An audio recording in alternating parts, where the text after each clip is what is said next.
And I want you to take a look at this. The Baton Rouge killer, Gavin Long, tweeting this on July 10th, quote, "Yes, the government is a hate group.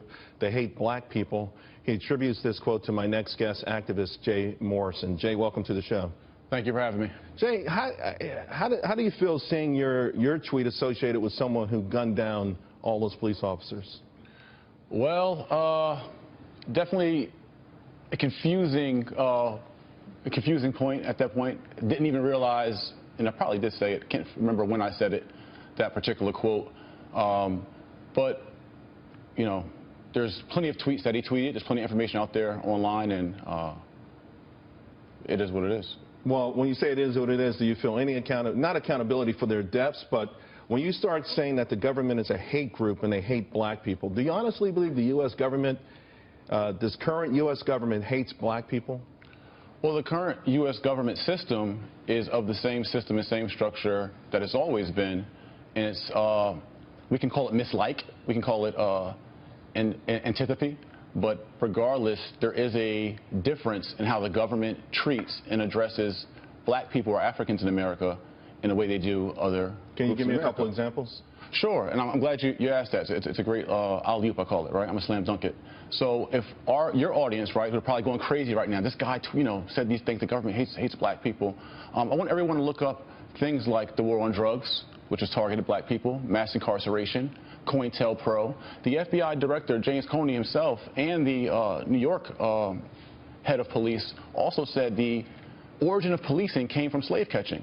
We also can look at black codes, vagrancy tactics, the bombing in Tulsa, Oklahoma, the bombing in Philly of the Moo family, all done by the U.S. government towards African people in America.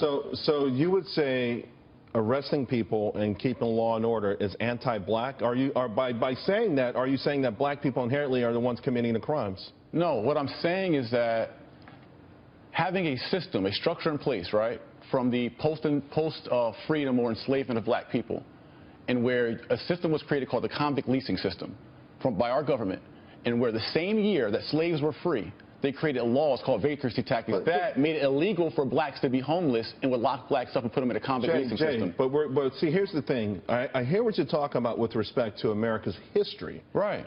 But the same practices are happening today. Well, I see homeless people all over the place, but I still don't see where you're justifying your current anger toward America or the American government.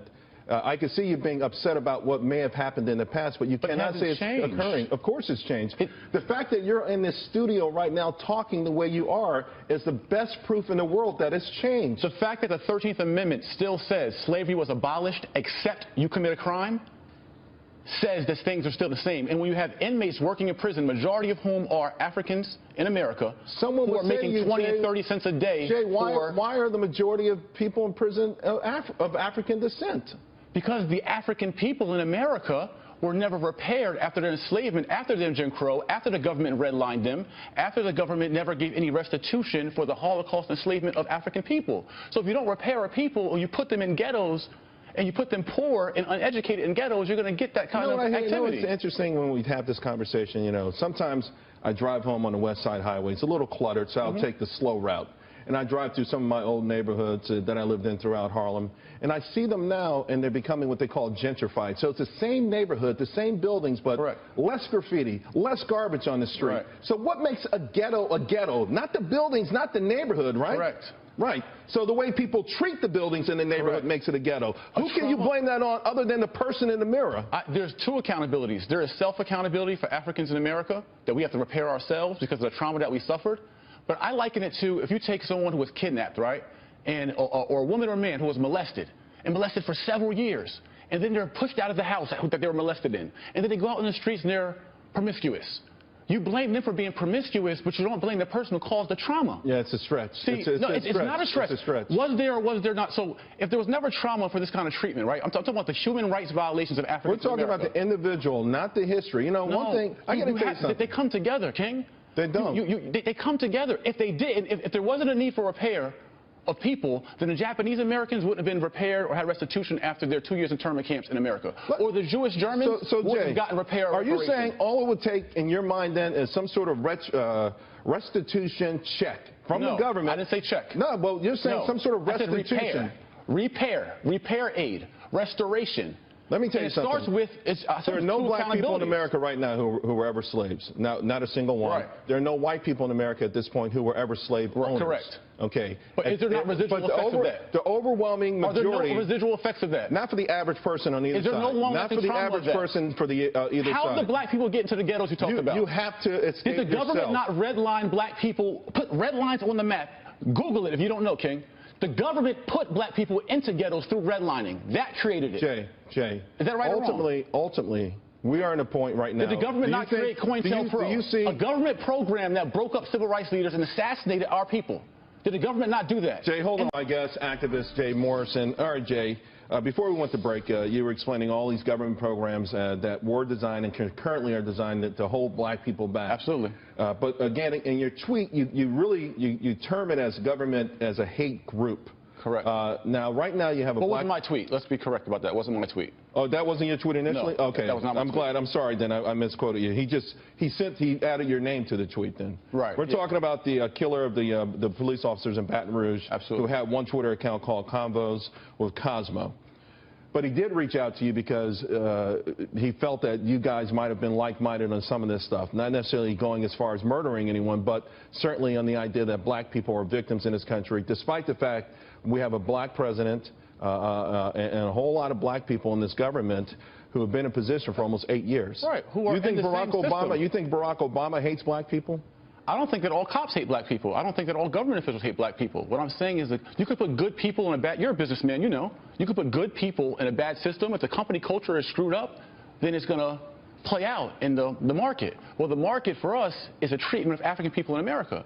And it's proven by, Jane Elliott said it best. You can ask a room full of European Americans, white people, and ask them, will you trade places with the treatment of African American? And not one would say yes. If it was fair, they all would say, sure, I would.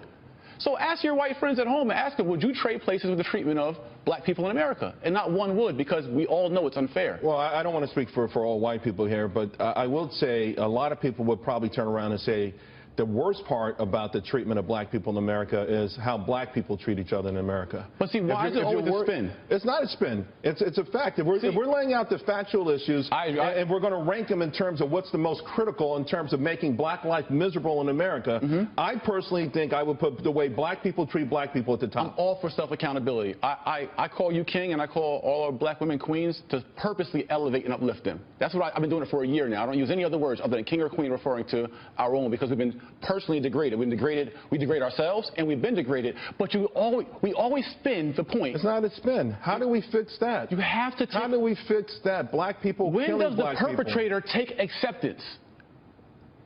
Right? You want the victim to take acceptance, but when does the perpetrator?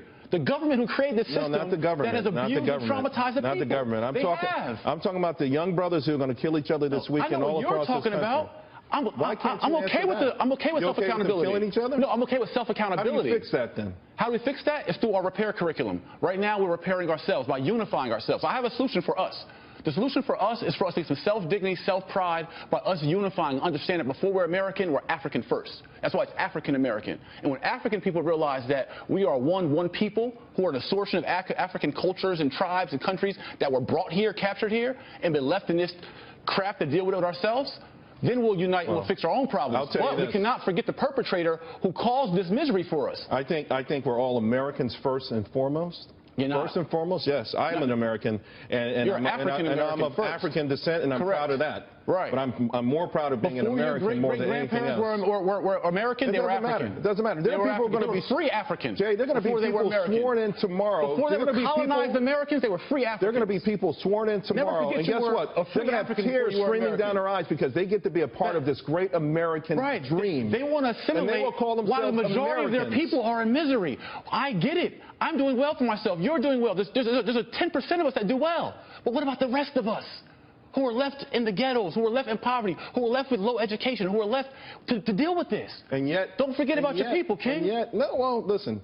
By saying being honest, who caused this misery for your people? Who caused this misery for your people? I know what system did. The misery I've seen in my own life, most of it against black people, have been at the hands of other black people. And what's the other? The murders I've seen. The stabbings I've seen. Who put them in that condition? The harm I've seen. Who put them in that condition? Who broke them down that way? Okay, that's what I've seen. Who degraded them that way? Who demoralized them that way? Ultimately, Jay. Who dehumanized them that way? Where did they get that condition from, King? Jay, ultimately, it's not going to wash. It doesn't wash now. What's the root of black people being in the condition they are? Before I let you go, stop talking about the leaves. What's the root? Do you condemn what happened in Baton Rouge?